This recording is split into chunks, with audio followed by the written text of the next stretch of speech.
Welcome friends. आज का मेरा सेशन है कोकोनट का प्रोडक्शन 40% से ज्यादा कैसे इंक्रीज करेंगे। छोटा सा इंट्रोडक्शन मेरे बारे में।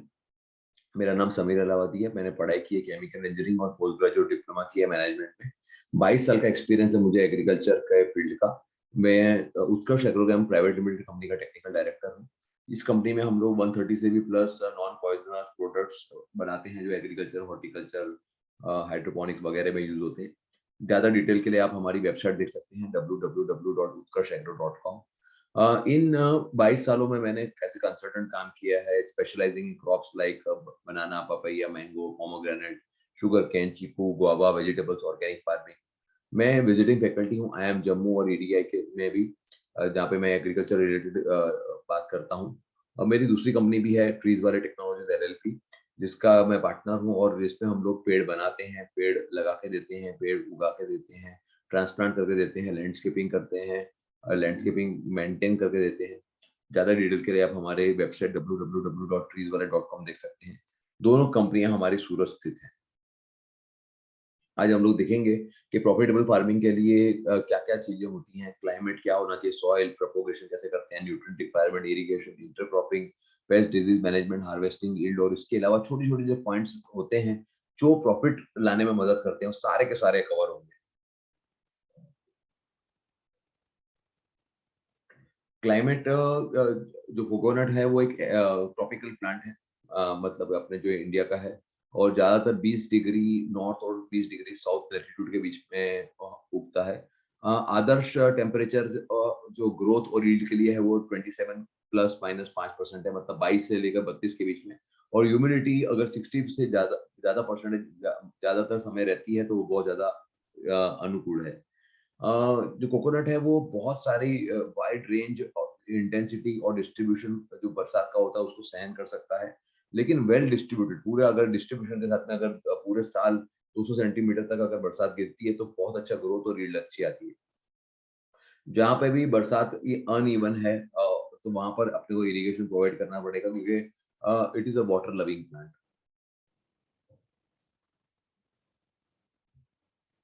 सॉइल कंडीशन, ज्यादातर कोकोनट जो है वो सभी तरह के सॉइल्स में सर्वाइव होता है, बढ़ता है। जैसे कि कोस्टल सैंड हो गया, मतलब लाल सॉइल हो गया, नदी के किनारे की लेटरल सॉइल हो गई, रिक्लेम्ड सॉइल हो गया जो मार्शी लोलैंड के, लेकिन ज्यादातर वो कोस्टल प्लेन में होता है, जिसका एलिवेशन अराउंड 600 से 900 मीटर अबव सी लेवल के होता है, जहाँ टेम्परेचर भी एकदम फेवरेबल होता है। तो ज्यादातर सभी तरह के सॉइल में वो आराम से हो जाता है। जो कल्टीवार्स और हाइब्रिड कैसे बनते हैं, उनकी क्लासिफिकेशन कैसे होती है, तो ज्यादातर जो कल्टीवार्स होते हैं उनको हाइट के हिसाब से क्लासिफाई किया जाता है कि भाई टॉल वैरायटी है कि ड्वार्फ वैरायटी है। जो टॉल वैरायटी है वो ज्यादातर वेस्ट कोस्ट में उगाई जाती है, और कुछ वैरायटी होती है ईस्ट कोस्ट की टॉल भी होती है। जो जो ड्वार्फ वैरायटी रहती है वो ज्यादातर छोटी रहती है हाइट के अंदर, और उनका लाइफ स्पैन भी छोटा होता है compare to toll variety.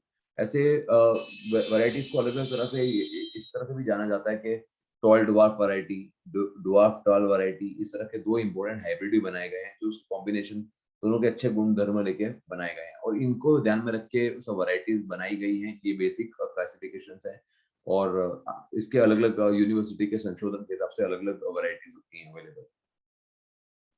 Propagation कैसे होता है, क्योंकि coconut is a self cross pollinated crop है, तो मतलब वो क्रॉस पॉलिनेटेड जो भी क्रॉप होता है उसका प्रोपोगेशन सीड के द्वारा ही होता है। तो उसके लिए प्लांटिंग मटेरियल का सिलेक्शन बहुत ज्यादा महत्व का है। इम्पोर्टेंट सिलेक्शन जो होता है वो मदर मदर प्लांट का होता है, वो भी उसकी सीडलिंग स्टेज पर होता है। जो मदर प्लांट जो लिया जाता है वो अराउंड 25 से 60 साल की उम्र का होना चाहिए। मदर प्लांट एकदम हेल्दी होना चाहिए, हाई यील्डिंग होना चाहिए, उसमें रेगुलर बेयरिंग आने चाहिए।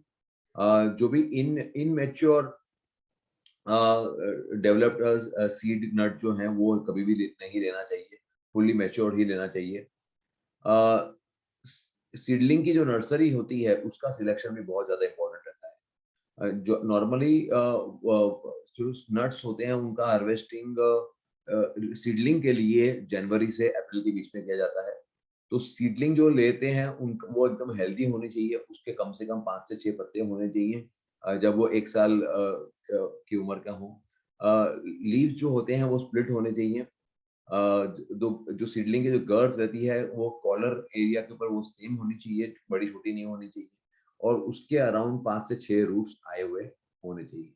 तो ये सीडलिंग रहती है, तो रिजल्ट बहुत ज़्यादा अच्छा आता है।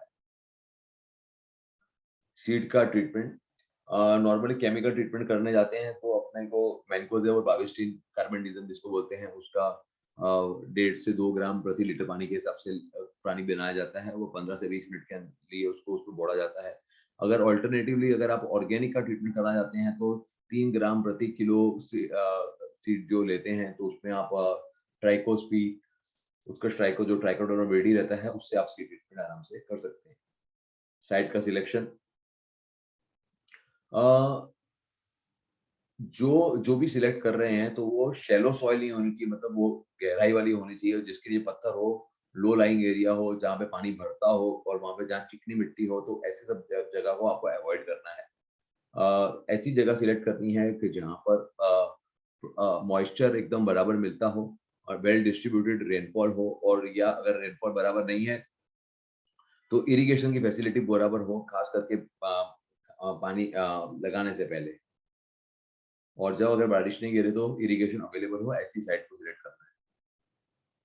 जमीन की तैयारी और उसकी प्लांटिंग अगर आपने स्टोव का एरिया देखते हैं या फिर सीधी-सादी जो जगह नहीं है उसको देखते हैं तो टेढ़ी-मेढ़ी जगह रहते हैं तो उसको पहले कंटूर्स बना देना चाहिए टेरेस करके या बंडिंग करके।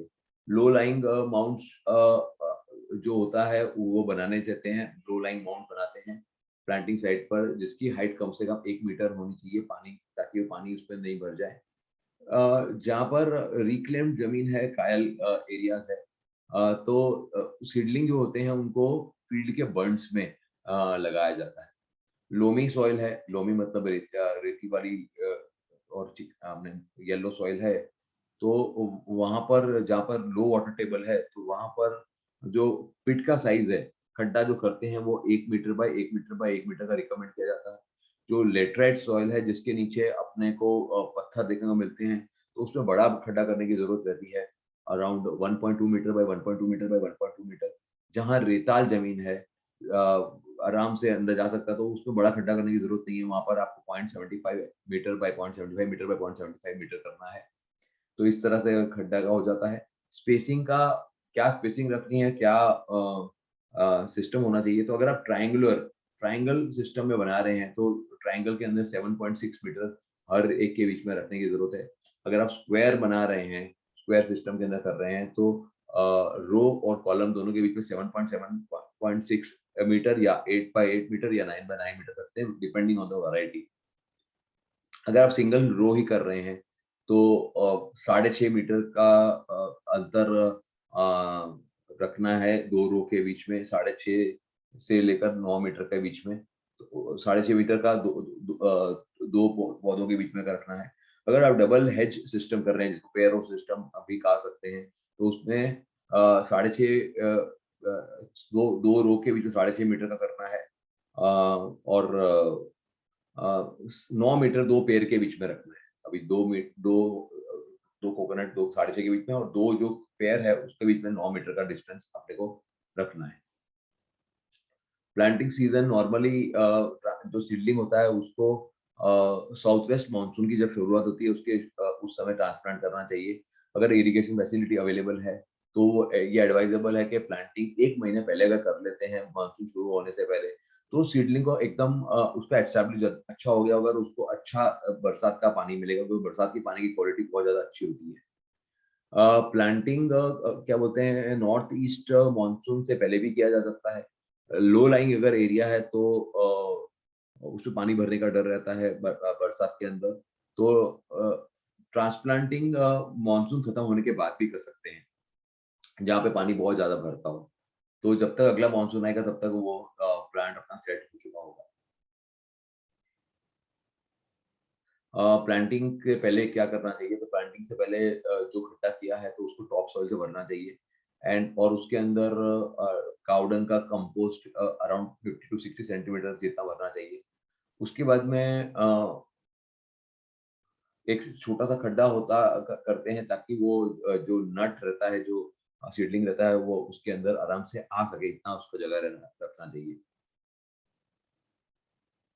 प्लांट करने के बाद में उसको मिट्टी से भर देना चाहिए। उसके बाद में सॉइल को दबाना चाहिए, जिससे हवा भी निकल जाए और पानी भी उसमें इकट्ठा ना हो। अगर आपके वहाँ पे व्हाइट एंड्स का प्रॉब्लम है, तो आप क्लोरोपाइरीफॉस 3 ml पर लीटर के हिसाब से ड्रेंचिंग कर सकते हैं। इसके अलावा आप ग्रमनील का भी इस्तेमाल कर सकते हैं, अगर आप ऑर्गेनिकली कर रहे हैं तो। अराउंड वो भी 3 से 4 ml प्रति लीटर पानी के हिसाब से लेना है और ग्रमनील को ड्रेंच कर सकते हैं। जहाँ पानी भरता है ऐसे लैटेराइट एरिया में, जहाँ मिट्टी बहुत ज़्यादा क्या बोलते हैं खार वाली नहीं है, तो 2 किलोग्राम कॉमन सॉल्ट हर एक खड्डे के अंदर डालना होता है, ताकि फिजिकल कंडीशन अच्छी हो जाए। अराउंड 25 से 30 कोकोनट के जो हस्क, कोकोनट का जो ऊपर का कवर होता है पुराने, तो हर में डाल देते हैं ताकि मॉइस्चर भी अच्छी तरह से उसमें मेंटेन हो सके। यंग पाम्स को क्या-क्या ध्यान रखना चाहिए? तो जो ट्रांसप्लांटेड सीडलिंग है उसको शेड के अंदर और रेगुलरली पानी देते रहना चाहिए, खास करके गर्मी के अंदर। उसके लकड़ी से स्टैक करके रखना चाहिए, ताकि अगर हवा बहुत तेज आए तो अपरूट नहीं हो जाए।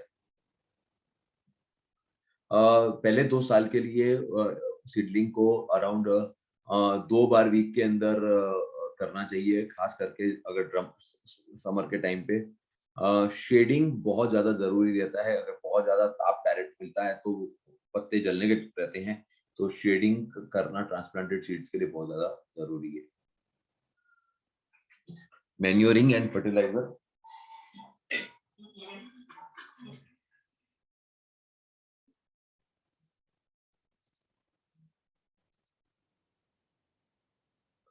चूने का एप्लीकेशन करना ज़रूरी होता है। अराउंड 1 किलो प्रति पाम व प्रति पेड़ 1 किलो डोलोमाइट या लाइम चूना डालना चाहिए, अगर आपकी सॉइल एसिडिक है तो। 15 दिन पहले फर्टिलाइज़र का एप्लीकेशन करना है। रेगुलर मैन्योरिंग की ज़रूरत रहती है पहले साल के लिए, अगर आपको हाई प्रोडक्टिविटी चाहिए शुरुआत से ही। ऑर्गेनिक मैन्योर अराउंड 20 से 50 किलो प्रति पाम देने की ज़रूरत है, जैसे ही साउथ वेस्ट मानसून शुरू होता है, जब सॉइल का मॉइस्चर काफ़ी हाई रहता है। अलग-अलग तरह के ऑर्गेनिक मैन्योर होते हैं, जैसे कंपोस्ट है, अलग-अलग तरह का कंपोस्ट है या गोबर का खाद है, बोन मील का कंपोस्ट है, फिश मील है, ब ब्लड मील है, नीम के ग्राउंड के, कुछ भी आप दे सकते हैं, लेकिन हो सके तो इनको कंपोस्ट करके दीजिए, एकदम फ्रेश नहीं दीजिए, तो नहीं तो व्हाइट कलर के कीड़े बढ़ने का डर रहता है। तो जैसे आगे लिखा है कि लाइम डोलोमाइट 1 किलो देना है, मैग्नीशियम सल्फेट आधा किलो प्रति पाम प्रति ईयर देना है, और फर्टिलाइज़र की जो रिकमेंडेशन है, वो है around 500:320:1200 grams NPK per year, और इसको हम जब उसमें कन्वर्ट करते हैं, तो उसमें आगे का हमारा चार्ट आ जाएगा, उससे आपको आइडिया आ जाएगा। फर्टिलाइज़र अप्लाई कैसे करना है? तो अराउंड 1.8 से 2 मीटर का पूरा एक रेडियस बनाना है उसके बेस से, और अराउंड 25 सेंटीमीटर डीप रखना है। फिर उसको 10 किलो के आसपास प्रति खेड्डे में गोबर खाद देना है, पहले 3 साल तक, उसके बाद 15 से 25 साल देना है, उसके 3 साल के बाद तक। रेनफेड कंडीशन है कि बरसात अगर रेगुलर है, तो 2 स्प्लिट में बरसात, 2 स्प्लिट के अंदर फर्टिलाइज़र दे सकते हैं। 1/3 जो शुरुआत होती है उसकी अपने साउथ वेस्ट मानसून की तभी अप्रैल-जून में, और 2/3 जो है वो सितंबर-अक्टूबर में बरसात के खत्म होने के बाद। इरिगेटेड कंडीशंस है तो आप 3 से 4 डोज़ में दे सकते हैं। तो पहला अप्रैल-मई में देना है, सेकंड अगस्त-सितंबर में, तीसरा दिसंबर में, चौथी बार फरवरी से मार्च में। तो ये हमने शेड्यूल बनाया है कि आपको बेसल डोज़ के अंदर कंपोस्ट जब लगा रहे हैं तो 20 से 25 किलो कंपोस्ट देना है, एसएसपी आधा kilo, urea 1 kilo, MOP 2 kilo. 6 months के बाद में सिर्फ खाली कंपोस्ट देना है 10 किलो प्रति ट्री। दो सेकंड ईयर जब एंटर होता है तो जैसे आगे मैंने बताया है कि कैसे देना है, ये टोटल फर्टिलाइज़र की क्वांटिटी है। तो इसको 1/3 को मानसून से पहले और 2/3 को सितंबर-अक्टूबर में। तो कंपोस्ट 20 किलो, यूरिया इस थर्ड ईयर के अंदर कंपोस्ट 30 केजी, फोर्थ में compost 40 kilo urea, single super phosphate, MOP और कॉम्बी सॉइल। कॉम्बी सॉइल जो है वो पांचों माइक्रो न्यूट्रिएंट जो रिक्वायरमेंट रहते हैं, जिंक है, बोरॉन है, कॉपर, आयरन, मैंगनीज, इनका कॉम्बिनेशन है। इस तरह से 7th ईयर ऑनवर्ड्स जब फुल अपना पकड़ लेता है हाइट, तो उसके बाद में हमें ये कंटिन्यू करना है। 60 to 70 KG compost, urea 1.5 kilo, single super phosphate 2.5 kilo, MOP 2.5 kilo और कॉम्बिसॉइल 200 ग्राम और मैग्नीशियम सल्फेट 500 ग्राम। आप जब भी फर्टिलाइजर देते हैं उसके बाद में आपको अगर बायो फर्टिलाइजर में माइक्रोब्स देते हैं 200 लीटर पानी के अंदर 1 किलो डालना है और अराउंड 4 से 5 लीटर एक पौधे को देना है, तो अपने जो फर्टिलाइजर दे रहे हैं उसका पूरा का पूरा अवेलेबल हो जाएगा और रिजल्ट बहुत ज्यादा अच्छा मिलेगा उसका। अब स्प्रेइंग और ड्रेंचिंग का शेड्यूल है वो अपना जो था वो सॉइल एप्लीकेशन वाले फर्टिलाइजर्स थे। तो जैसे ही स्टॉक इमर्जेंस, जैसे ही आपका लूम बाहर आती है तब आपको हॉर्स पावर और रूट्स मल्टीप्लायर देना है। इन्फ्लोरेसेंस स्टेज के अंदर हॉर्स पावर और रूट्स मल्टीप्लायर को वापस से देना है। रूट का साइज डेवलपमेंट के लिए 13045 एपेनेंसर और बीम प्लस देना है। फ्रूट की क्वालिटी के लिए कॉम्बी 2 और 0050 देना है और 9 टू 12 मंथ्स के अंदर मैच्योरिटी के लिए 0050 और एपेनेंसर देना है। अलग अलग जो इंसेक्ट्स आते हैं जैसे कि rhizome, we will have red banana, red palm weevil, black headed caterpillar, इन सब के लिए निमोसिपी देना है। रैट्स के लिए भी निमोसिपी, scale insect, mealybug, white grub, ये सब के लिए हमारा जो जो हमारे बायोलॉजिकल ऑर्गेनिक नेचुरल प्रोडक्ट हैं उसका लिस्ट है। केमिकल का तो हर एक पेस्ट के हिसाब से आगे आएगा। बर्ड रॉट के लिए लीफ ड्रेंचिंग करना है, स्टेम ब्रीडिंग के लिए भी पंक्ति का ड्रेंचिंग करना है, रूट रॉट के लिए भी पंक्ति का ड्रेंचिंग करना है। तो मैंने आपको जो जो अपने हमारे फर्टिलाइजर बताए हैं सभी फोटोग्राफ्स हैं। शुरू में कॉम्बिस ऑयल है, बाद में कॉम्बिस ऑयल और मैग्नीशियम सल्फेट है। ड्रेंचिंग में horse power, roots multiplier, stress free है, ड्रेंचिंग करना है अलग अलग स्टेजेस पे। बाद में 13045 बीम प्लस, 13045, 0050, कॉम्बी 2, 0050 एफएन आंसर है। ये अलग अलग इंसेक्ट के लिए हैं। टर्मिनेट बायो क्लीन स्वीप, नीमोसीपी और फंगरी, अलग अलग तरह के जो आते हैं। ड्रेंचिंग करना है, स्प्रे करना है, डिपेंड करता है कौन सा वाला इंसेक्ट मतलब है वो है। अभी हम देखेंगे कौन कौन से न्यूट्रिएंट्स की रिक्वायरमेंट है, देखिए है, और उसकी डेफिशिएंसी के सिम्टम्स कैसे दिखते हैं, क्या होते हैं। तो सबसे मेजर नाइट्रोजन डेफिशिएंसी के अंदर, जब नाइट्रोजन डेफिशिएंसी की शुरुआत होती है तो जितने भी मैच्योर ब्रांचेस होती हैं वो लाइट ग्रीन की दिखना शुरू हो जाती हैं। इस तरह से डेफिशिएंसी बढ़ती है और पूरा का पूरा जो लिम, पूरा का पूरा पत्ता होता है वो येलो हो जाता है। जब डेफिशिएंसी बहुत ज्यादा होती है तो लाइट ग्रीन कोकोनट लीव्स जो होते हैं वो पूरे के पूरे येलो में कन्वर्ट हो जाते हैं और जो ट्रंक का सर्कमफरेंस रहता है वो भी छोटा बन जाता है और ट्रंक धीरे धीरे करके छोटा बनना शुरू हो जाता है। इसकी कमी को दूर करने के लिए आप यूरिया है, यूरिया फॉस्फेट का इस्तेमाल कर सकते हैं। अमोनियम सल्फेट का यूज कर सकते हैं। अगर ड्रिप से दे रहे हैं तो पोटेशियम नाइट्रेट, कैल्शियम नाइट्रेट, इन सब का इस्तेमाल भी कर सकते हैं। फॉस्फोरस की डेफिशिएंसी के अंदर जो पत्ते होते हैं, नीचे वाले पत्ते, वो पर्पल कलर के बनने शुरू हो जाते हैं। कोकोनट का जो ग्रोथ रहता है ट्री का वो भी स्लो हो जाता है। इमेच्योर जो कोकोनट होते हैं वो गिरने शुरू हो जाते हैं। वो क्लियर कट दिखता है कि साइज, नंबर ऑफ लीव्स और ग्रोथ सब कुछ घटना शुरू हो जाता है। कमी को दूर करने के लिए जैसे हमने रिकमेंड किया है कि आप एसएसपी और या डीएपी दे सकते हैं। आप स्प्रे करना चाहते हैं तो 126100 बाउंड का स्प्रे कर सकते हैं या ड्रिप से दे सकते हैं, या हमारा पॉलीफॉस्फेट हॉर्स पावर है उसका आप ड्रेंचिंग या स्प्रे कर सकते हैं एज पर रिक्वायरमेंट। पोटेशियम की डेफिशिएंसी के अंदर मैच्योर पत्तों के अंदर पहले देखा जाता है उसकी ब्रांचेस के ऊपर, उसके अंदर रस्ट कलर के स्पॉट ये जो दिखाई दे रहे हैं ये पोटेशियम डेफिशिएंसी के हैं। पत्ते सूखने जैसे दिखने शुरू हो जाते हैं। पत्ते लाइट येलो कलर के दिख रहे होते हैं अगर दूर से दिखते हैं तो। और येलो कलर का जो टिंग है वो टिप्स के ऊपर पूरा का पूरा सुखाना वाला होता है, वो टिप्स की तरफ बढ़ना शुरू हो जाता है। इसकी दूर करने के लिए आप एमओपी दे सकते हैं, सॉइल में दे रहे हैं। अगर आप स्प्रे करते हैं तो potassium sulphate, potassium nitrate, mono potassium phosphate का स्प्रे भी कर सकते हैं, ड्रेंचिंग भी कर सकते हैं। मैग्नीशियम की डेफिशिएंसी के अंदर येलोइंग होना शुरू हो जाता है मैच्योर कोकोनट का।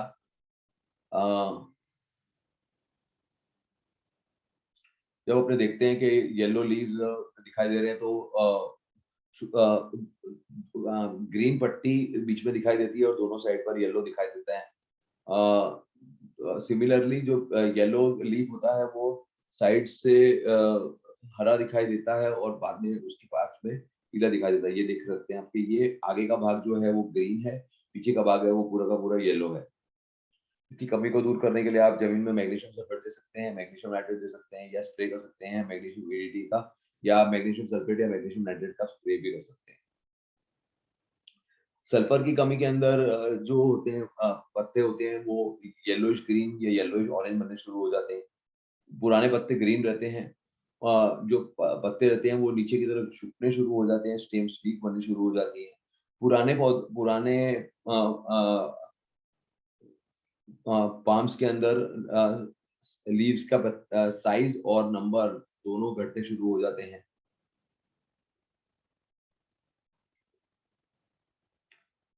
जो नट्स होते हैं, नारियल होते हैं, वो भी गिरना शुरू हो जाते हैं, और जो कोपरा बनता है वो एकदम रबर जैसा बनना शुरू हो जाता है और उसकी क्वालिटी भी खराब होती है। सल्फर की कमी को दूर करने के लिए आप बेल्टोनेट सल्फर दे सकते हैं, जो ये फोटो में दिखाया है।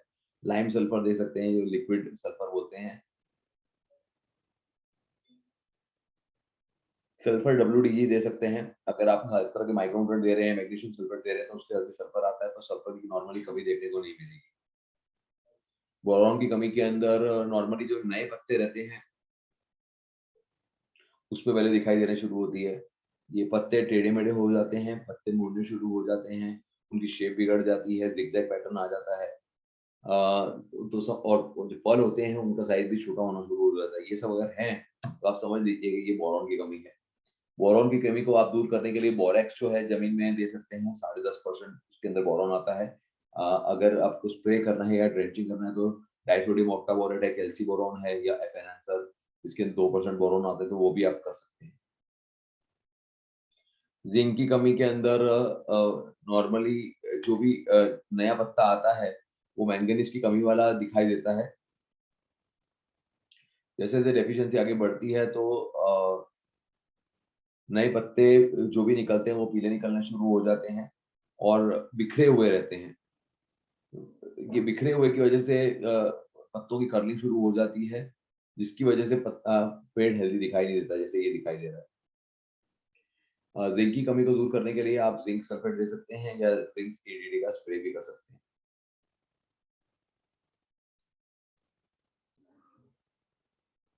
आयरन डेफिशिएंसी आयरन डेफिशिएंसी जो होती है उसके अंदर पूरा का पूरा पत्ता, शुरुआत जो होती है वो दो वेन्स के बीच का पूरा पीला होना शुरू हो जाता है नए पत्ते के अंदर, और पुराने पत्ते जो होते हैं, नीचे वाले पत्ते, वो पूरे के पूरे ग्रीन होते हैं। अगर किसी कोकोनट ट्री के अंदर बहुत ज्यादा आयरन डेफिशिएंसी है तो पूरा का पूरा जो कैनोपी रहती है वो पत्ता पीला हो जाता है। एक्सट्रीम केस के अंदर जो नए पत्ते आते हैं उसके टिप वो भी पीली रहती है, वो स्टंट छोटी होने शुरू हो जाती है और धीरे-धीरे करके मेरिस्टेम, जो नया पत्ता निकल रहा है, वो सूख के मर जाता है।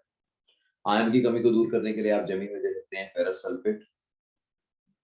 स्प्रे करना है तो आप FeDTA दे सकते हैं, जो हमारा पीग्रो है। जमीन में ड्रिप से देना है तो, या ड्रेंचिंग करना है तो FeEDA कर सकते हैं, और अगर आपका सॉइल का पीएच 6.5 से कम है तो FeDTPA बेस्ट रहेगा आपके लिए, जो हमारा FE एक्वेरियम के नाम से आता है।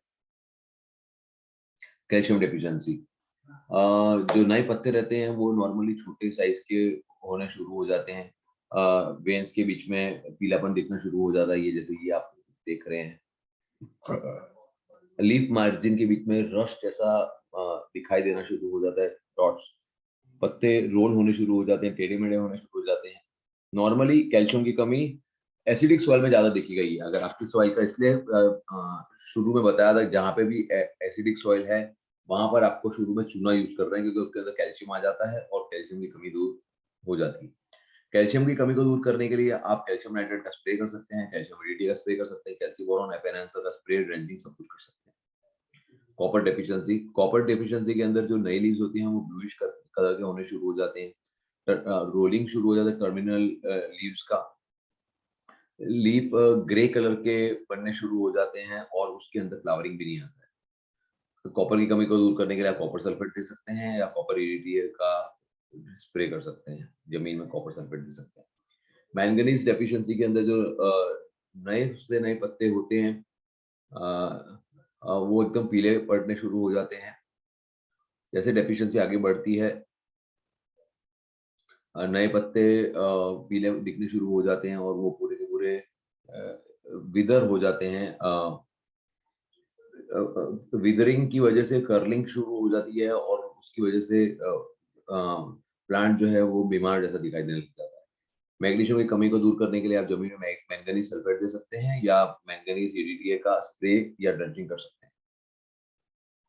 और ये सबको माइक्रोन्यूट्रिएंट की कमी ना रहे उसके लिए हमने अपना रिकमेंडेशन में कॉम्बी सॉइल आपको बताया है, जो आपको हर साल में 2 बार NPK के साथ में देना होता है।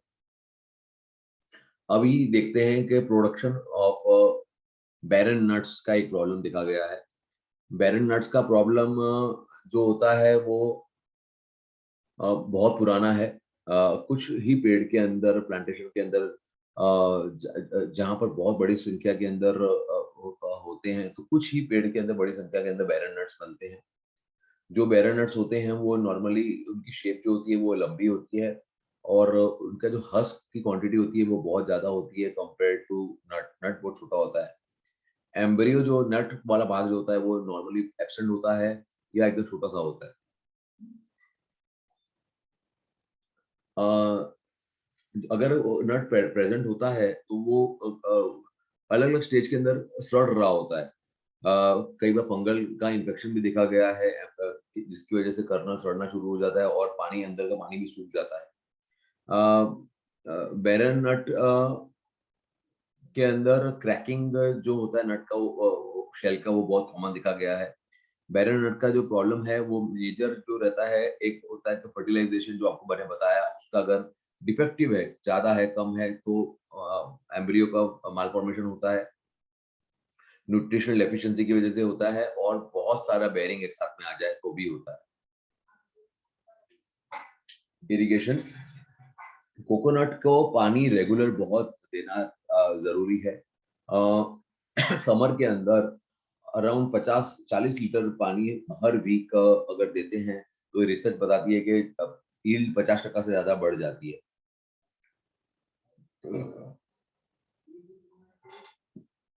अगर बेसिन आपका बेसिन इरिगेशन का एरिया है तो आपको 200 लीटर पर ट्री पर पाम देना है एक 4 दिन में एक बार, तो वो ज्यादा अच्छा रहता है। जहाँ पे पानी की कमी है तो वहां पे आप ड्रिप इरिगेशन सिस्टम भी आप लगा सकते हैं। पानी की जो क्वांटिटी जो रहती है वो अराउंड 66% कम हो जाती है अगर आप ड्रिप इरिगेशन से करते हैं। अराउंड 600 से 1600 लीटर पानी पर इरिगेशन पर फार्म बेसिन में देने की जरूरत रहती है और 1.8 रेडियस के अंदर, अगर उसको सफिशिएंटली पानी का मिलना चाहिए। ड्रिप इरिगेशन की हमें तभी जरूरत है जब पानी की कमी हो। 3 से 4 ड्रिपर लगाने की जरूरत होती है आउटलाइन ड्रिपर अपने को ड्रिप इरिगेशन के लिए। ड्रिप इरिगेशन लगाने से एक तो पानी बचता है, एनर्जी बचता है, लेबर बचता है और प्लांट का ग्रोथ और यील्ड दोनों अच्छा हो जाते हैं।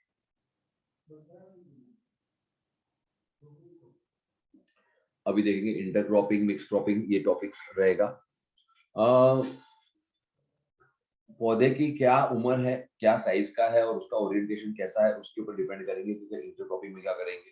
बहुत सारी चीजों को आप इंटरक्रॉप कर सकते हैं, जैसे पाइनएप्पल है, बनाना है, एलिफेंट फुट याम जिसको सूरन बोलते हैं, ग्राउंडनट है, मूंगफली, मिर्ची है, स्वीट पोटैटो है, टेपियोका है और अलग अलग तरह की सब्जियां भी उगाई जा सकती हैं। पुराने प्लांटेशन हो गए जो बड़े हो गए तो उसके अंदर आप कोको है, सिनेमम, पेपर, क्लव, इस नटमेग, ये सब का आराम से मिक्स क्रॉप की तरह से लगाया जा सकता है।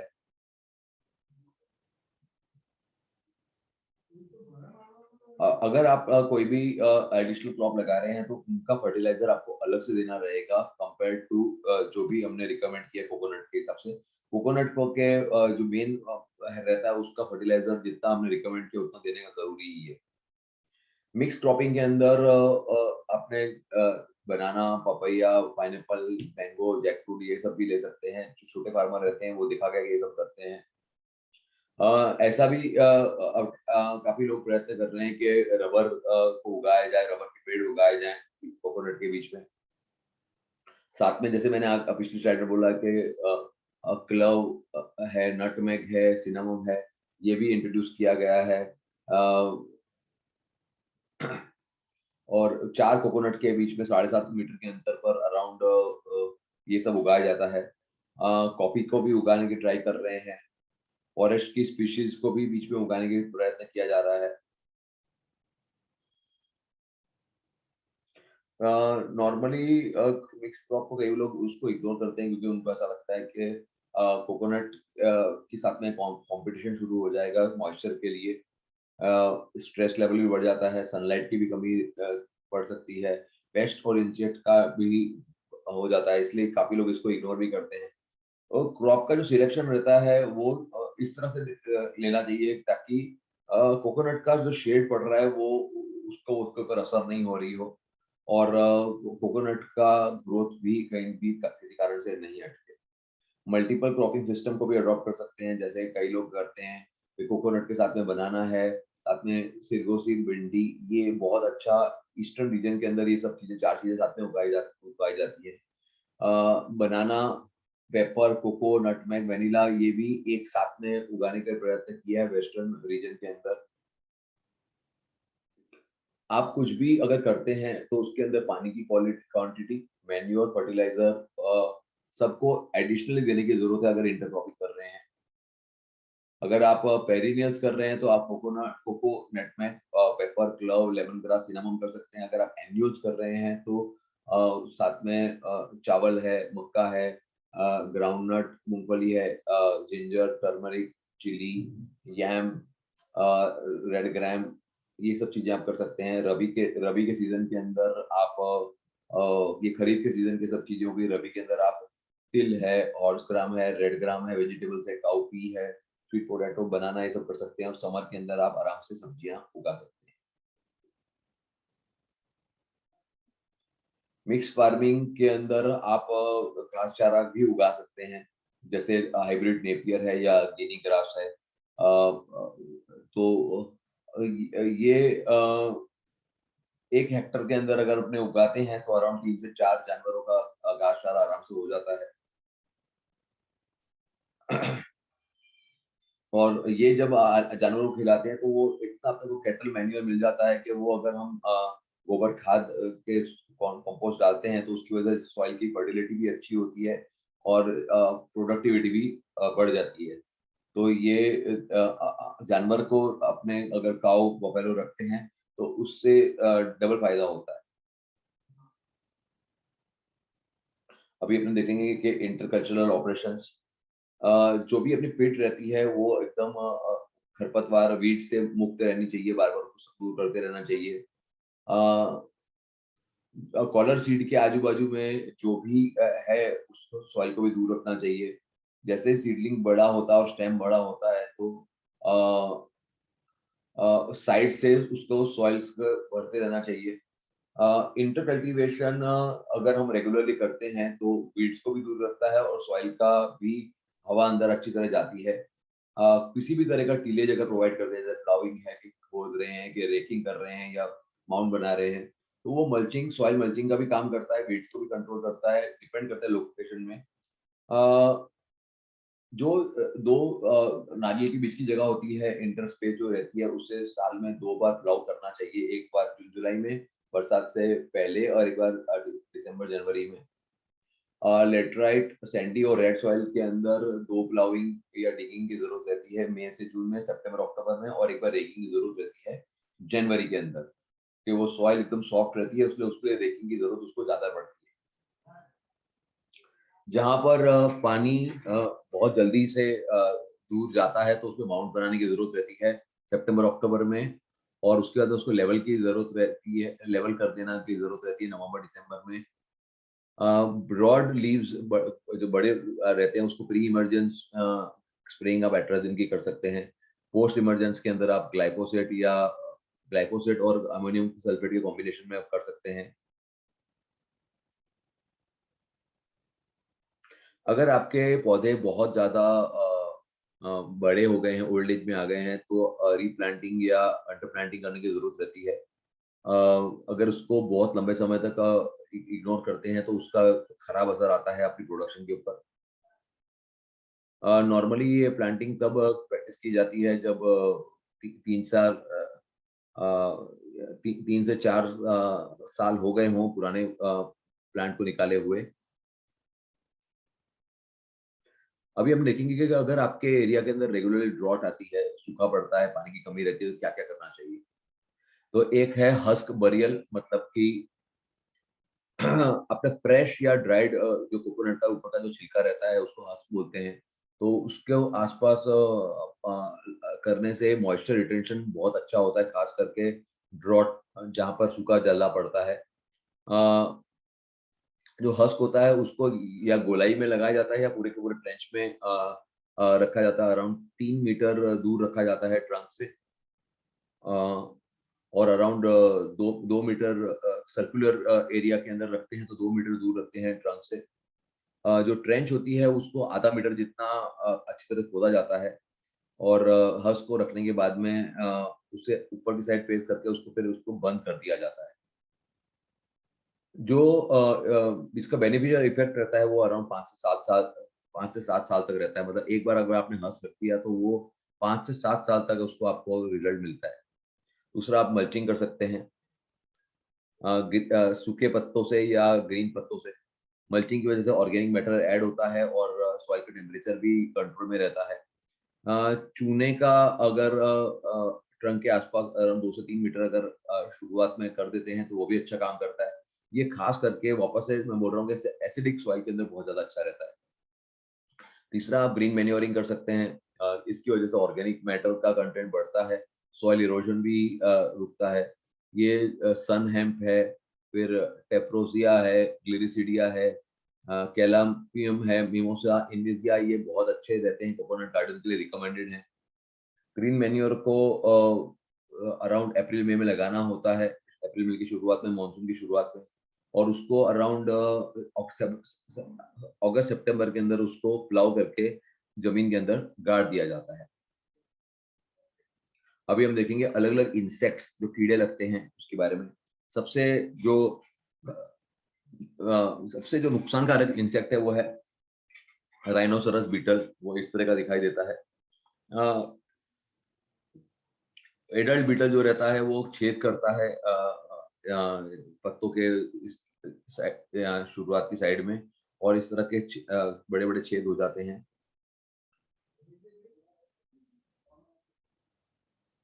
आप ये देख सकते हैं कि जिसमें जब बहुत हेवी अटैक होता है तो बच्चे की साइज़ भी अच्छी तरह से नहीं आती है। इसके नियंत्रण के लिए पहले तो आपको बीटल को बाहर निकालने की ज़रूरत है हुक की मदद से। दूसरा, आपको अ नहीं आए प्रिवेंटिव के लिए उसके अंदर आपको क्लोरोपाइरीफॉस 3 पत्ते तक उसके अंदर भरने की ज़रूरत रहती है। 3 बार प्रिवेंटिव के लिए फाइन सैंड के साथ में 200 ग्राम सॉइल के अंदर क्लोरोपाइरीफॉस अच्छी तरह मिक्स किया जाता है और अप्रैल, सितंबर, दिसंबर में किया जाता है, या फिर साढ़े 10 ग्राम जितना नेप्थलीन बॉल्स को लीफ के पत्ते के एक्सिल में रखा जाता है और उसको फिर सॉइल से कवर कर दिया जाता है। नेप्थलीन बॉल वाला हर 45 दिन में किया जाता है, या आप कार्बाराइल का भी स्प्रे कर सकते हैं।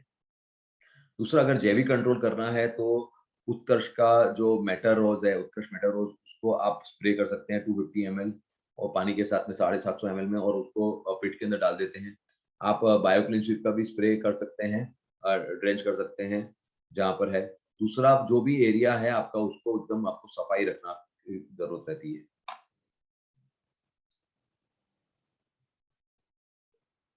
रेड पाम वीविल, अब स्टेम के अंदर, थर्ड के अंदर इस तरह के अगर होल्स दिखाई दे रहे हैं, ये आप देख रहे हैं, मैं माउस में दिखा रहा हूँ।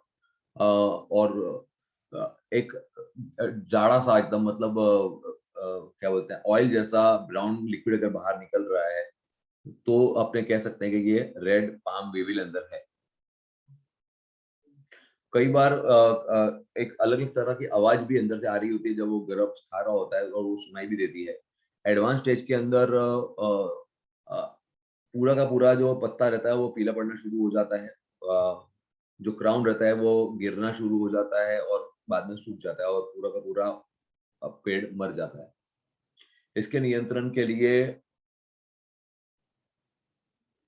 अ, सबसे पहले अगर कोई भी जगह पे छेद है तो अगर वहाँ पे अंडे रखे हुए हैं तो अंडे को उससे निकाल देना चाहिए। उसके बाद में, निकालने के बाद में पेस्ट लगाने की ज़रूरत है, कार्बोराइल या क्लोरोपाइरीफॉस का पेस्ट बना के अंदर डाल सकते हैं। अगर आप पत्तों को काट रहे हैं तो कम से कम 1 मीटर का जो पिटियोल है उसको मेंटेन करिए। फेरोमोन ट्रैप आता है, इसका फेरोमोन ट्रैप वीविल को अट्रैक्ट करने के लिए फिर उसको इकट्ठे करके मार दीजिए। अगर आपके यहाँ पे राइनोसेरस बीटल का अटैक है तो जैसे राइनोसेरस बीटल के बारे में कहा गया वो आप करिए।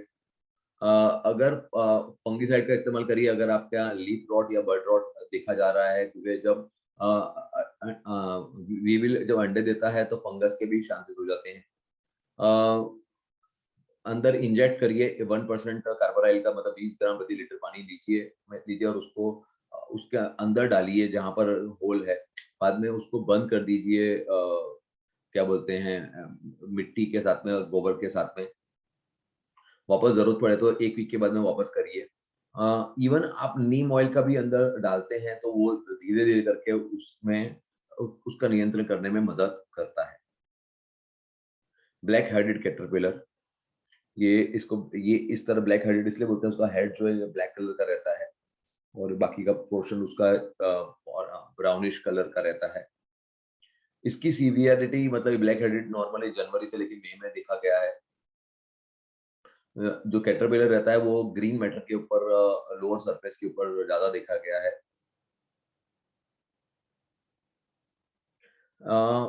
जब बहुत सीवियर अटैक होता है तो पूरा का पूरा ग्रीन मैटर पत्ते खा जाता है, ऐसा देखा गया है। इसके नियंत्रण के लिए पेस्टिसाइड का एप्लीकेशन देने की जरूरत है। 3 बार पेस्टिसाइड का एप्लीकेशन देने की जरूरत है। एक कार्बोराइल का जब पहला फ्लावरिंग हो रहा था उस समय, और उसके हिसाब से उसके दिनों के बाद में। आप क्योंकि जब हम कार्बोराइल का स्प्रे करते हैं तो पॉलिनेटिक के जो मक्खियां होती हैं वो भी कई बार मर जाती हैं, तो दोपहर के समय को स्प्रे को अपने अवॉइड करना चाहिए। अराउंड पॉली बैग के अंदर 2.5 ग्राम बोरेट को डाल के उसको लटकाने से भी फायदा होता है। दूसरा, हम उत्कर्ष का बायो क्लीन स्वीप का अगर स्प्रे करते हैं 2 से 3 ml प्रति लीटर पानी के हिसाब से, और अगर वो कीड़ा के संपर्क में आता है तो भी ब्लैक हेडेड कैटरपिलर का कंट्रोल हो जाता है। रैट्स, नॉर्मली रैट्स जो रहते हैं वो जो नाजुक नारियल होते हैं उनको अटैक करता है। एंट्री उसकी रैट्स की अपने अवॉइड कर सकते हैं मैकेनिकल बैरियर करके। अराउंड 2 मीटर हाइट तक का जीआई की शीट लगा के 40 सेंटीमीटर साइज वाली। फिर अपने रैट ट्रैप्स भी यूज कर सकते हैं। जिंक फॉस्फाइड जो दवाई होती है वो अपने यूज कर सकते हैं। जो एल्यूमिनियम फॉस्फाइड की जो गोलियां आती हैं उससे फ्यूमिगेट कर सकते हैं।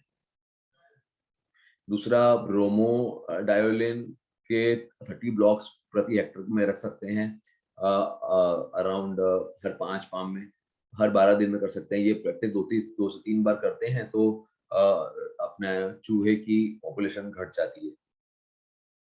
मिलीबग्स और स्केल इंसेक्ट, समर के टाइम में मिलीबग्स का डैमेज पत्तों पे देखा जाता है। इस तरह के ये मिलीबग्स हैं और ये स्केल्स भी उसके बीच में है। जहाँ पे भी लगता है वहां पर वो पीला पूरा कर डालता है और बाद में वो पत्ते को सूखा डालता है। इवन फल के ऊपर भी इस तरह का डैमेज देखा जाता है मिलीबग्स का और स्केल्स का। इसके नियंत्रण के लिए 2 राउंड स्प्रे का करना पड़ता है। केमिकल में करते हैं तो 0.1% पेंथियोन, अगर स्केल इंसेक्ट ज्यादा देखा गया तो डाइमिथियोन का आप स्प्रे कर सकते हैं। अगर आप ऑर्गेनिकली कंट्रोल करना चाहते हैं तो बायो क्लीन स्वीप खूब ज्यादा इफेक्टिव है स्प्रे करने में, अराउंड 4 ml प्रति लीटर पानी, या फिर आप निमोल गोल्ड भी ले सकते हैं 1 से 2 ml प्रति लीटर पानी के हिसाब से। टर्माइट्स, दीमक, अराउंड ऐसा है कि जो पीली मिट्टी में जो रहते हैं कोकोनट, तो वो 20% जितना नुकसान, सीडलिंग का नुकसान ये दीमक टर्माइट्स कर डालते हैं। उसके नियंत्रण के लिए एक तो हमें सफाई रखने की जरूरत है कि जो भी ऑर्गेनिक मैटर गिर रहा है तो उसको दूर कर दें। क्लोरोपाइरिफॉस का ड्रेंचिंग करने की जरूरत है हर 20 से 25 दिन के इंटरवल पे। और क्लोरोपाइरिफॉस को ट्रंक के ऊपर, थर्ड होता है उसके ऊपर लगाने की जरूरत है। ऑर्गेनिकली स्प्रे, अगर टर्मिनल का स्प्रे कर रहे हैं ऑर्गेनिक मैटर के साथ में, या तो भी वो जैसे ही 2 से 3 बार अपने एप्लीकेशन करते हैं और अगर क्वीन के संपर्क में आ जाता है टर्मिनल का जो फंगस है तो तुरंत के तुरंत मतलब उसका नियंत्रण दिखा गया है। व्हाइट ग्रब्स नॉर्मली रेताल जमीन के अंदर देखा गया है, खासकर केरला और कर्नाटका के रीजन में। ये जड़ों को खा जाता है। सीडलिंग के अंदर वो टनल बनाता है बोल और कॉलर रीजन के अंदर। उसका एनुअल लाइफ साइकिल है अराउंड 8 महीने का। नॉर्मली सितंबर अक्टूबर में उसकी सबसे ज्यादा क्वांटिटी देखी जाती है। एडल्ट बीटल जो होता है वो बाहर निकलता है सॉइल से प्री मॉनसून शावर के बाद में शाम के समय। तो शाम के समय अगर हम देखते हैं तो उसका हमें पता चल जाता है। उसके कंट्रोल के लिए हमें प्री मॉनसून से पहले हमें प्लाउइंग और खोदना चाहिए। अगर आपके वहाँ पे बहुत प्रॉब्लम है तो वो इंसेक्ट जो है वो एक्सपोज हो जाएंगे और उसका नियंत्रण हो जाएगा। फिर उसको इकट्ठा करके हमें उसे उनको मार देना चाहिए। लाइट ट्रैप्स रखने की जरूरत है ताकि हमने एडल्ट बीटल्स को अट्रैक्ट कर सके। आप फॉरेट 10G रख सकते हैं 100 ग्राम प्रति पाम अराउंड 15 सेंटीमीटर सॉइल के नीचे। मई जून में एक बार, सितंबर अक्टूबर में दूसरी बार। पानी देना जरूरी रहता है पेस्टिसाइड एप्लीकेशन के बाद। जैविक तरह से नियंत्रण के लिए ग्रबनिल बहुत अच्छा है। 1 लीटर प्रति एकड़ अगर आप डालते हैं तो उससे बहुत अच्छा नियंत्रण आता है। इस ग्रबनिल के अंदर एक ही बात है कि वो ग्रबनिल ग्रब्स के संपर्क में जरूरी आना जरूरी है, कांटेक्ट में आना जरूरी है। बहुत कॉमन पेस्ट एरियोफिट माइट्स, इसकी वजह से माइट्स जब छोटा होता है तब लगता है, कलर उड़ जाता है इस तरह से और पूरा का पूरा पैच नारियल को सुखा डालता है। उसकी वजह से सेटिंग पुअर हो जाती है, मार्केट वैल्यू भी बहुत ज्यादा घट जाती है। और दूसरा जो हस्क और कर्नल के जो डेवलपमेंट रहता है वो भी प्रॉपर नहीं रहता है। इसके नियंत्रण के लिए आपको बंच के ऊपर 2% नीम ऑयल और गार्लिक का मिक्स करना होता है। 20 ml नीम ऑयल, 20 ग्राम गार्लिक और 5 ग्राम साबुन को 1 लीटर पानी में लेना है और उसको स्प्रे करना है। या फिर आप नीमोज गोल्ड है, नीमोज सीपी का है, 4 ml 2 to 4 ml लीटर पर लीटर वाटर से ले सकते हैं। अगर पेड़ बहुत बड़ा हो गया और स्प्रेइंग पॉसिबल नहीं है तो रूट फीडिंग भी कर सकते हैं, जिसके अंदर 5% फॉर्मुलेशन लेके 7.5 ml एजाडिरेक्टिन ले लें, 7.5 ml पानी ले लीजिए और उसको थैली में भर के जड़ों में डाल दीजिए। स्प्रेइंग 3 बार करने की जरूरत है। दिसंबर फरवरी में एक बार, अप्रैल से जून में दूसरी बार, सितंबर अक्टूबर में तीसरी बार। स्प्रेइंग करते समय हमें ये ध्यान रखने की जरूरत है कि जो फ्लूइड है वो क्या बोलते हैं टेंडर नट के ऊपर खास करके पड़ना चाहिए, तो ही इसका रिजल्ट आएगा। अराउंड 1 से 1.5 लीटर पानी स्प्रेइंग के लिए एक पौधे पर जाता है। मैच्योर देखना है कि हार्वेस्टिंग से पहले अगर अपने स्प्रेइंग करते हैं तो अच्छा रहता है, ताकि उसकी क्वालिटी भी मेंटेन रहती है। स्केल्स के बारे में हमने आगे देख लिया था। स्लग कैटरपिलर के अंदर भी सिमिलर ही है जैसे व्हाइट कैटर ब्लैक हेडेड कैटरपिलर के लिए है सिमिलर रिकमेंडेशन। मैंने अपने 2 प्रोडक्ट के बारे में बताया, एक बायो क्लीन स्वीप और एक निमोज गोल्ड। बायो क्लीन स्वीप जो है वो बिवेरिया बैसियाना, मेट्रिज्म एनिसोप्ली और वर्टिसिलियम लिकेनी का कॉम्बिनेशन है। दूसरा एक नेमेटोड्स का प्रॉब्लम भी देखा गया है कि बरोइंग वर्म वो जड़ों के आसपास नेमेटोड्स का अटैक देखा गया है।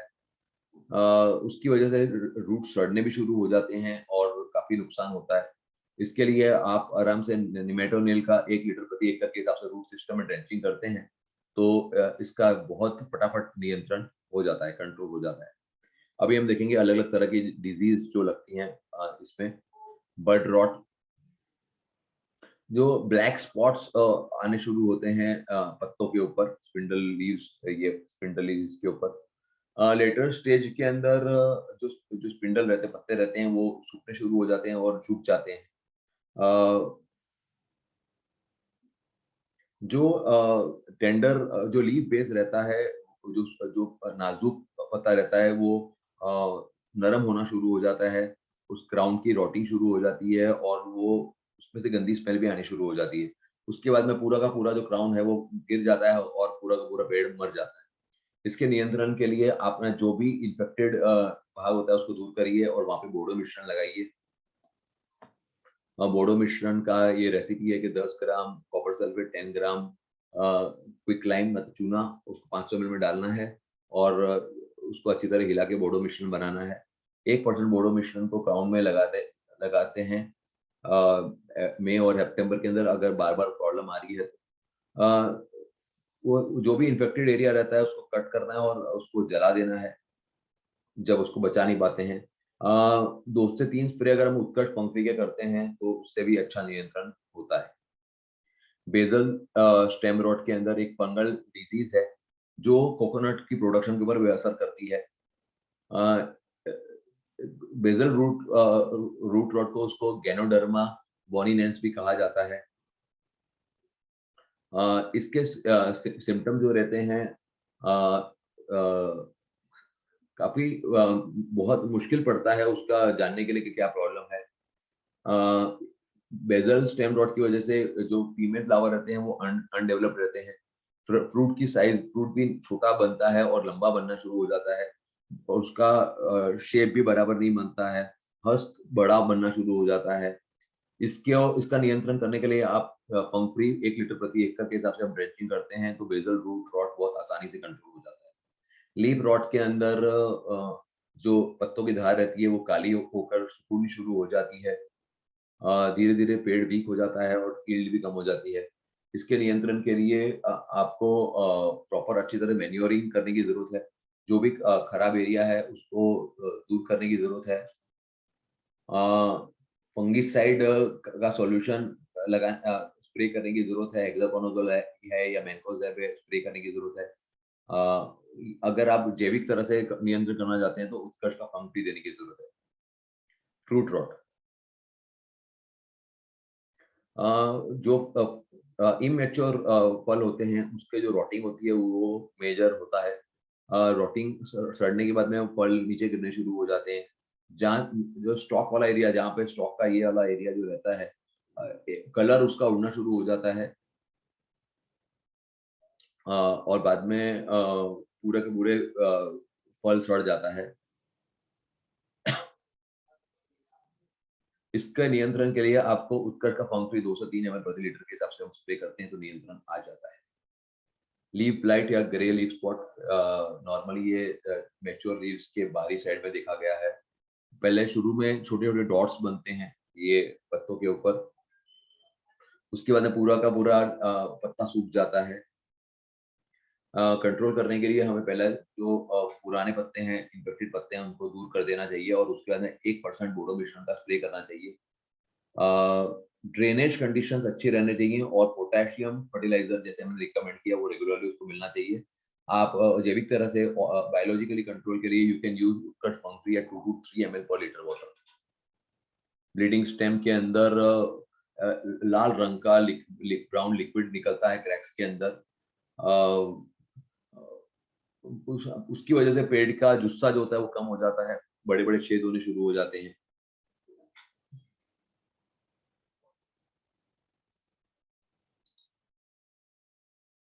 स्टेम ब्लीडिंग का कंट्रोल के लिए जहाँ पे भी स्टेम ब्लीडिंग दिखाई दे रहा है उसको हमें चिसल से मतलब खोद कर निकाल देना चाहिए और उसको 5% कैलिक्सिन 5 ml इन 100 ml वाटर के अंदर डालकर कोल टार से बंद कर देना चाहिए और जो जो हमने भाग बाहर निकाला है उसको जला देना चाहिए। कोई भी मैकेनिकल इंजरी नहीं होनी चाहिए स्टेम के ऊपर। Spread to avoid spread of disease upper portion के ट्रक में तो 5% कैलिक्सिन के साथ में रूट फीडिंग करने की जरूरत है 3 बार साल में। अप्रैल मई में एक बार, सितंबर अक्टूबर में दूसरी बार और जनवरी फरवरी में third time. 50 KG organic manure के साथ में 5 किलो नीम केक देने की जरूरत है जिसके अंदर आप उत्कृष्ट ट्राइकोस कल्चर भी डाल सकते हैं सितंबर के अंदर। लॉन्ग टर्म तक रिजल्ट देगा। इरिगेशन प्रॉपर देने की जरूरत है समर के अंदर और रेनी सीजन के अंदर प्रॉपर ड्रेनेज की जरूरत है ताकि पानी ना भर जाए। और जो आपने रिकमेंड किया है हमने ऑर्गेनिक मैन्योर केमिकल फर्टिलाइजर वो आपको देने की जरूरत है। कोकोनट स्टेम बोरिंग इंसेक्ट जो आगे हम देख चुके हैं ज़ाइलबोरेयस या डाइकोलेंड्रा इट शुड बी वो कंट्रोल करने की जरूरत है कार्बोराइल के अंदर जो राइनोसोरस बीटल और जो दूसरे बीटल रेड बीटल है दूसरा इन्फेक्टेड पार्ट के ऊपर उत्कर्ष पंख फ्री का अच्छी तरह से स्प्रे करने की और ड्रेंचिंग की जरूरत है। महाली और फ्रूट रॉट नट फॉल, छोटे जो बटन होते हैं फर्टिलाइजेशन से पहले और उसके बाद में जो बहुत बड़े संख्या में अगर गिर रहे हैं तो आप समझ लोगे ये फ्रूट रॉट का सिम्टम है। फ्रूट स्टॉक के पास में एक कलर उड़ जाने का प्रॉब्लम देखा गया है, जिसके अंदर वाटर सोक्ड लगता है कि पानी के अंदर सोखा गया हो और बाद में डार्क ग्रीन बाकी का एरिया रहता है और धीरे धीरे करके वो पूरा का पूरा एरिया बढ़ना शुरू हो जाता है और बाद में वो फल नीचे गिर जाता है। इसके कंट्रोल के लिए, फ्रूट रॉट के कंट्रोल के लिए आपको रेगुलरली स्प्रेइंग करने की जरूरत है बोडो मिश्रण की, जहाँ पे इन्फेक्टेड एरिया वहां पर स्प्रेइंग के साथ में जो पाम का जो ग्राउंड है उसको भी एकदम सफाई रखने की जरूरत है। जो भी इन्फेक्टेड जो भी नीचे गिर चुके हैं नट्स जिसमें इन्फेक्शन है तो उनको आपको कलेक्ट करना है और उसको जला देना है। दूसरा, ऑर्गेनिकली आप कंट्रोल करने के लिए आप उत्कृष्ट पंख फ्री 203 ml प्रति लीटर के हिसाब से रेगुलरली स्प्रे करते हैं तो उसका नियंत्रण बहुत अच्छा रहता है। रूट और विल्ड डिजीज, एबनॉर्मल तरह से बेंडिंग शुरू हो जाती है उसके अंदर और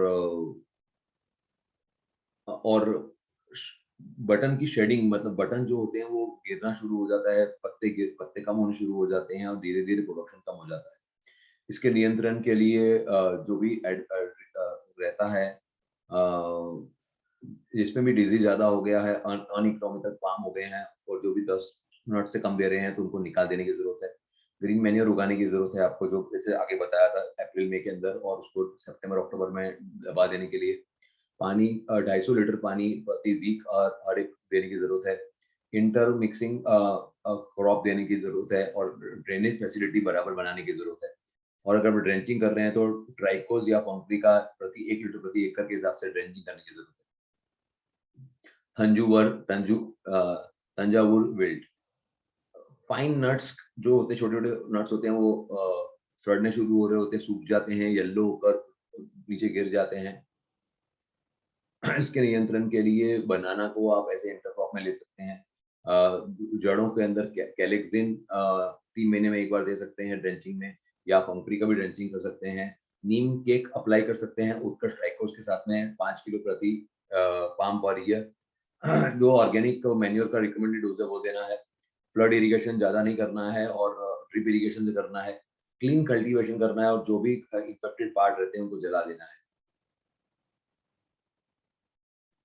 ट्राइकोडर्मा जो रहता है, ट्राइकोज हमारा जो है वो ट्राइकोडर्मा विल्डी स्पीशीज है, जो सूडोज है वो सूडोमोनास फ्लोरेसेंस है। पंखफ्री मैंने बार बार बोला है, तो पंखफ्री जो है वो ट्राइकोडर्मा विल्डी, ट्राइकोडर्मा हर्जियानम, एम्पेलोमाइसिस और 3-4 फंगस का कॉम्बिनेशन है। नॉर्मली कोकोनट जो है वो 350 से 375 दिन में जैसे उनका बनता है उसके बाद में मैच्योर हो जाते हैं। कलर जो है वो ग्रीन कलर से येलो कलर और येलो से ब्राउन कलर में कन्वर्ट होता है। फ्रूट के अंदर एक कोई आवाज करते हैं तो मेटाबॉलिक एक आवाज आती है। नॉर्मली पूरे बंच के अंदर पूरा बंच एक साथ में तैयार होता है और यूनिफॉर्मली तैयार होता है। नॉर्मली हार्वेस्टिंग एक बार जब शुरू होती है एक फील्ड के अंदर, तो 45 से 60 डेज के अंदर पूरी होती है। जो टेंडर जो पानी पीने वाले नोट्स होते हैं वो बहुत उसकी अच्छी डिमांड है, खास करके वेस्ट बंगाल और महाराष्ट्र में, तो उनको नॉर्मली 6 से 7 महीने के उस टाइम पर तोड़ लिया जाता है, मतलब उसमें मलाई नहीं बनने दी जाती। पूरा पूरा का पूरा जब मैच्योर फ्रूट हो जाता है तो उसमें उसका जो वजन होता है तो 35% जो वजन होता है उसका हस्क का रहता है बाहर का, 12% जो अंदर शेल रहता है उसका, 28% वजन उसका जो मीट या कर्नल जो उसको मलाई बोलते हैं उसका रहता है, और 25% वजन उसका पानी का रहता है। नॉर्मली पर हेक्टर 10,000 से 14,000 नट पर साल में निकलते हैं। अगर गार्डन को बहुत अच्छी तरह से आप मेंटेन करके रखते हो तो 5 साल के बाद में 25,000 नट्स पर एनम निकलते हैं। मैं हमने बहुत सारे अपने प्रोडक्ट्स के बारे में बताया, तो हमारे सारे के सारे प्रोडक्ट्स आपको ऑनलाइन हमारी वेबसाइट www.utkarshagro.com पे मिल जाएंगे, या आप हमारे सेल्स डिपार्टमेंट में भी डायरेक्ट फोन कर सकते हैं, या आप Amazon, Flipkart, Agribegri, BigHaat, Agrosiaa, Moglix, Agri Junction, Shopee, इन सब से भी बाय कर सकते हैं। हमारी कंपनी बायो फर्टिलाइजर की कंप्लीट रेंज बनाती है, बायो पेस्टिसाइड की कंप्लीट रेंज बनाती है। हर एक तरह का बायो पेस्टिसाइड हमारे पास मिल जाता है। फिर हमारा चिलेटेड ईडीटी या चिलेटेड फर्टिलाइजर की कंप्लीट रेंज हमारे पास है। मिसलेनियस फर्टिलाइजर जैसे कि बोरॉन, डॉट, एफिएडास, सिलिका, इन सब का कॉम्बिनेशन भी मिल जाता है। एक्वेरियम प्लांट्स के लिए हमारे फर्टिलाइजर बनाते हैं। हमारे पास 2 तरह के स्प्रेडर हैं, पीएच क्लीनर है, बैलेंसर है। एमिनो एसिड चिलेटेड फर्टिलाइजर भी है हमारे पास। वाटर सोल्यूबल फर्टिलाइजर्स की भी कंप्लीट रेंज हम लोग प्रोवाइड करते हैं। हाइड्रोपोनिक्स के लिए जो मीडिया चाहिए, कोकोपीट, वर्टिकुलाइट, परलाइट, क्ले बॉल्स, ये सभी हम लोग रखते हैं और हम लोग कस्टमाइज हाइड्रोपोनिक्स के फर्टिलाइजर बनाते हैं। ऑर्गेनिक फर्टिलाइजर्स का भी कंप्लीट रेंज हमारे पास है। नेचुरल फर्टिलाइजर, नीम ऑयल, शील्ड, सेप्स, ट्रिपोज, माइटोज, वायरोज, ये सब भी है। पीजीआर बेस्ड फर्टिलाइजर जो हमारा बेस्ट सेलिंग हमारा यूमिनोस है, एमिनोस, जाइमोस, सीविड एक्सट्रैक्ट है। Beam plus gibberellic acid based product जो है, रूट्स मल्टीप्लायर जो रूट्स बनाने के लिए बहुत अच्छा काम करता है। स्ट्रेस फ्री यूविक acid, fulvic acid, amino seaweed का ये अगेन वन ऑफ द और बेस्ट सेलिंग प्रोडक्ट। तो इस तरह के पीजीआर बेस्ड पूरी रेंज है हमारे पास। खूब खूब धन्यवाद मित्रों, लास्ट तक आपने हमारा प्रेजेंटेशन देखा। आप हमारे चैनल उत्कर्ष एग्रोकेम को यूट्यूब के ऊपर बेल बटन दबा के सब्सक्राइब करिए और फेसबुक के ऊपर लाइक करिए, ताकि आपको जितने भी नए नए वीडियोस आते हैं आपको रेगुलरली मिलते रहें। ये फरवरी 2022 में हम लोग एप्पल और कोकोनट, ये 2 के ऊपर कर रहे हैं वीडियोस। हमारे अब तक अराउंड 20-25 के ऊपर क्रॉप्स के ऊपर हम लोग वीडियोस कर चुके हैं। तो आप हमारे सारे वीडियो देख सकते हैं हमारे चैनल उत्कर्ष एग्रोकेम पे यूट्यूब पे। Thank you friends, thank you very much.